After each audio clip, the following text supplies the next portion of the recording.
Hello dear students.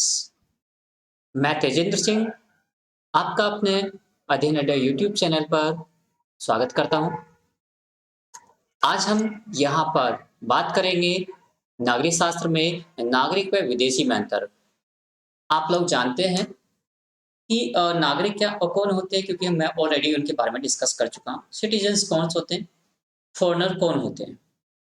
आज हम इनमें अंतर जानेंगे कि आखिरकार ये अलग क्यों है और इनके लिए क्या कर्तव्य है, क्या अधिकार है, इन सबको जानने वाले।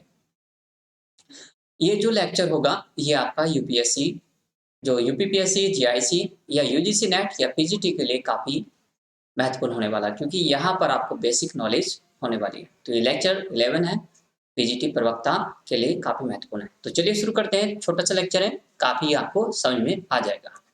सबसे पहले यहाँ पर हम लोग ऑलरेडी बात कर चुके हैं नागरिकता के बारे में। नागरिकता, और यहाँ पर हम बात करने जा रहे हैं नागरिक और विदेशी में अंतर। तो सबसे पहले थोड़ा-सा आप एक रिवीजन सा कर लीजिए, नागरिकता क्या है? मतलब यहाँ पर हम लोग नागरिकता के रूप में यदि देखें तो ये सिटीज़न्स वर्ड से बना है, कहाँ से? सिटीज़न से बना है। और सिटीज़न के बाद हम इसे नागरिकता कहते हैं, जिसमें यहाँ पर नागरिक अधिकार और यहाँ पर जो विशेष प्राधिकार दिए जाते हैं, उन्हें शक्ति दी जाती है, वो यहाँ पर नागरिकता। मतलब राज्य द्वारा जब किसी व्यक्ति को या फिर किसी अपने, ठीक है, सिटीज़न्स को कुछ विशेष यहाँ पर शक्ति दी जाती है और अधिकार दिए जाते हैं, प्राधिकार दिए जाते हैं, तो वो क्या होते हैं? यहाँ पर नागरिकता कहलाती है ना? तो यहाँ पर यदि हम देखें सच्ची नागरिकता के बारे में यदि बात करें, तो हम लोग आपसी भाईचारे को जब बनाकर रखते हैं या फिर हम लोग अपने अधिकारों कर्तव्य के प्रति जो वैल्यू रखते हैं, मतलब यहाँ पर वे व्यक्ति जो अपने कर्तव्य को पूर्ण रूप से पालन करते हैं, क्या कहते हैं उन्हें? उन्हीं को सच्चे नागरिक या सच्चे नागरिकता के रूप में जाना जाता है। तो कर्तव्य क्या होने चाहिए यहाँ पर? आपकी जो ड्यूटीज़ हैं, वो ड्यूटीज़ प्रॉपर होनी चाहिए और आपके यहाँ पे राइट्स आपको अपने पता होने चाहिए। आगे बात करते हैं यहाँ पर हम लोग के नागरिक और नागरिक विदेशी में अंतर। तो सबसे पहले देख लीजिए नागरिक का क्या है। यहाँ पर इनके जो नागरिक होते हैं, जो सिटीज़न्स होते हैं, इनका स्थायी परमानेंट सदस्यता होती है किसी भी राज्य के रूप में। लेकिन जो विदेशी होते हैं, यहाँ राज्य को हम लोग यहाँ पे स्टेट नहीं बल्कि यहाँ पर सेंटर या एक कह लीजिए स्टेट के रूप में ना कहकर इसे हम लोग क्या कह लीजिए, यहाँ पर कंट्री के रूप में इसे हम लोग जानेंगे।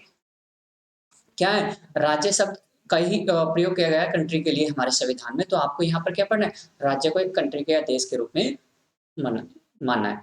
तो दूसरा यहाँ पर इनकी अस्थायी सदस्य होते हैं, यहाँ पर परमानेंट नहीं होते, जब तक ये भारत के द्वारा प्रमाणित तरीके से ये भारत के निवासी नहीं हो जाते। दूसरा, यहाँ पर इन्हें सामाजिक और राजनीतिक अधिकार होते हैं।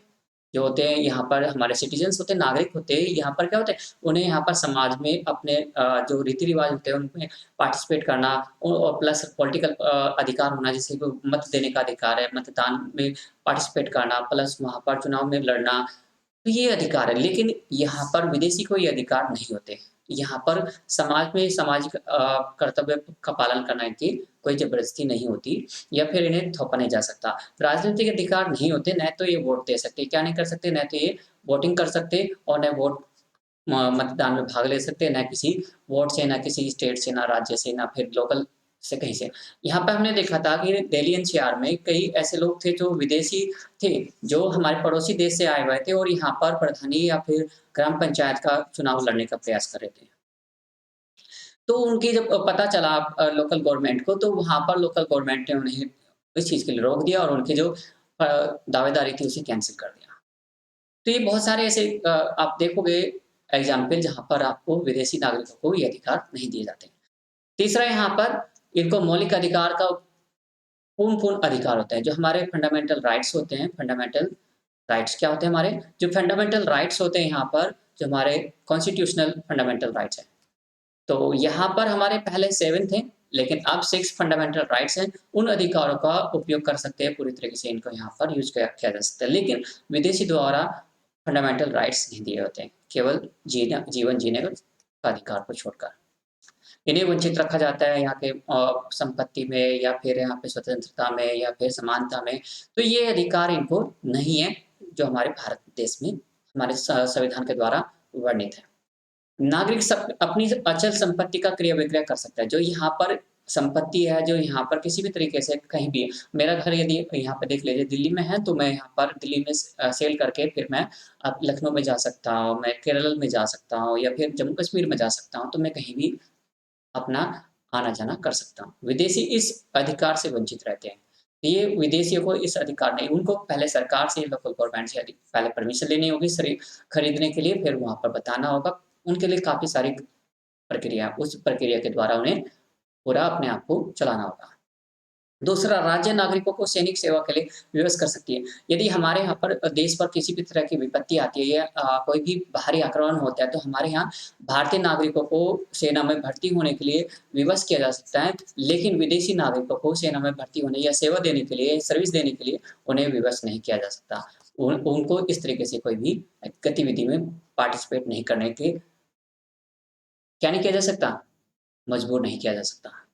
आगे देखते हैं, नागरिक अपने राज्य के प्रति अनेक कर्तव्यों का पालन करते हैं। मतलब यहाँ पर जो कर्तव्य होते हैं फंडामेंटल, ठीक है, ड्यूटीज़ होती है, उनको निभाना होता है, फंडामेंटल ड्यूटीज़। जैसे कि गंदगी नहीं फैलाना, अपने देश के झंडे को, फ्लैग को या फिर हमारे गीत को, संगीत को, उनकी तो रिस्पेक्ट दिखाना है, प्लस हमारे जो महान व्यक्ति है, उनके प्रति रिस्पेक्ट दिखाना है, उन्हें सही दिशा के रूप में जैसे उन्हें बताया, तो हमें देश के लिए मानना है। दूसरा, हम अपनी अचल संपत्ति जो भारतीय संपत्ति है, सार्वजनिक संपत्ति है, उसको यहाँ पर गंदा नहीं करना, समान रूप से साफ-सफाई रखनी है। तो ये लेकिन विदेशियों का ये अधिकार नहीं है, ये कानूनी जो कर्तव्य है वो उनको हम लोग बाध्य नहीं किया जा सकता। उनके लिए ज़रूरी नहीं है कि वो करे या ना करे, उनकी इच्छा की बात है। ठीक है ना? तो लेकिन ऐसा भारतीय नागरिक के नहीं कहा जा सकता। नागरिक अपने राज्य के प्रति पूर्ण भक्ति एवं निष्ठा रखता है। सुरक्षा की दृष्टि से नागरिकों को कुछ विशेष अधिकार प्राप्त हैं। मतलब यहाँ पर सुरक्षा के अधिकार है, जीवन जीने का अधिकार है, जेल में यदि कोई डाल दिया जाता है, ज़बरदस्ती करता है, तो वो कोर्ट में जा सकता है और पुलिस के खिलाफ या किसी दूसरे व्यक्ति के खिलाफ अपने अधिकारों के लिए लड़ सकता है। लेकिन ऐसा विदेशी के पक्ष में नहीं है। ऐसा ज़रूरी नहीं कि वो ऐसा हो, क्योंकि हो सकता है उस व्यक्ति ने विदेशी व्यक्ति जो विदेशी यहाँ पर आया है, उसी ने कोई गलती करी हो या फिर उसके द्वारा कोई ऐसा कृत्य किया गया, काम किया गया जो कि हमारे देश के लिए विरोध में हो। तो यहाँ पर इस प्रकार के कुछ कार्य हैं जिनमें वो नहीं जा सकता। दूसरा, यहाँ पर ऐसी शर्तें से मुक्त है, मतलब शर्तों से मुक्त रहते हैं जो विदेशियों के लिए अनिवार्य होती है। मतलब यहाँ पर विदेशी को क्या है, हर अनेक प्रतिबंधों के बंधन में रहता है, लेकिन यहाँ पर हमारे लिए कोई बंधन नहीं है। हम यहाँ पर कहीं भी जा सकते हैं, कहीं भी खा सकते हैं, कहीं भी रुक सकते हैं, लेकिन विदेशियों को पहले बताना होगा, यहाँ पर कहाँ जा रहे हैं, कहाँ रुक रहे हैं, क्या कर रहे हैं, तो ये आपको आने की, जाने की इन्फॉर्मेशन देनी होती है लोकल, जो भी वहाँ पर गवर्नमेंट है, लोकल जो भी सरकार है। लेकिन ऐसा कोई करता है, ना लोकल सरकार ऐसा अपना कर्तव्य समझती, ना कोई उनसे आके पूछता। तो लेकिन ऐसा होना चाहिए।